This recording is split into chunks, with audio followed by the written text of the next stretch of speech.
I'm in 1102 creating and drawing a new cell. If you don't have the cell animation menu open, go ahead and navigate over to the animation toolbox with this icon here. Go down to cell animation and click on it. Then we'll all be in the same place.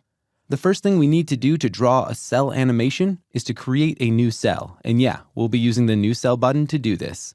As long as single layer is unchecked, when you hit this button, like so, it'll create a new solid with the paint effect, I'm going to hit E, already applied to it.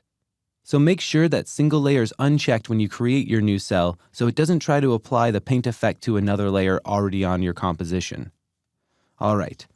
Okay, I'm going to go up to my brush tool and select that. Notice that my paint and brushes window have popped up right here. I like to keep them next to each other in this spot right here, but they might be somewhere else in your window. Just go ahead and move them to wherever feels comfortable. If for any reason you don't have the paint and brushes window, go to the window drop-down and make sure to check mark them. All right, so I'm going to go ahead and change the color of my paint.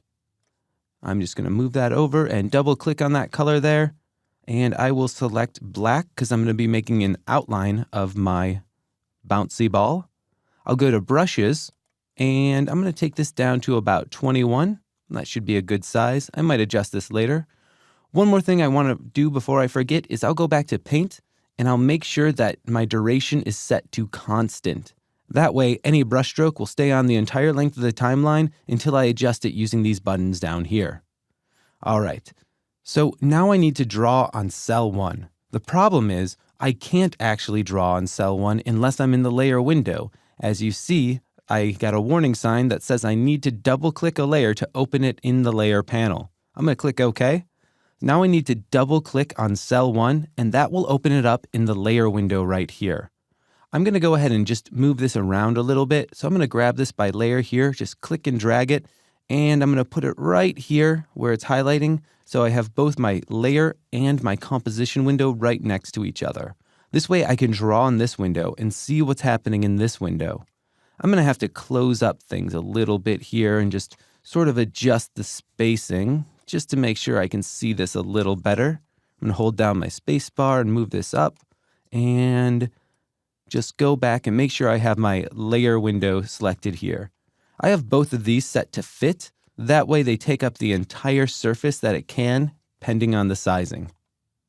All right, I need to go back up to my brush tool and select it. If I double click on my paint effect down here, we'll see that it has paint on transparency selected. Currently, this black solid shows up as black here, but once I actually start painting on it, it'll actually show up as the background color. And because I want to see the actual transparency grid, I'm just going to go over to the side here so I can see both of these a little bit better. And I just want to make sure my little transparency grid here is highlighted blue. It's that little checkerboard looking thing right there. So that looks good.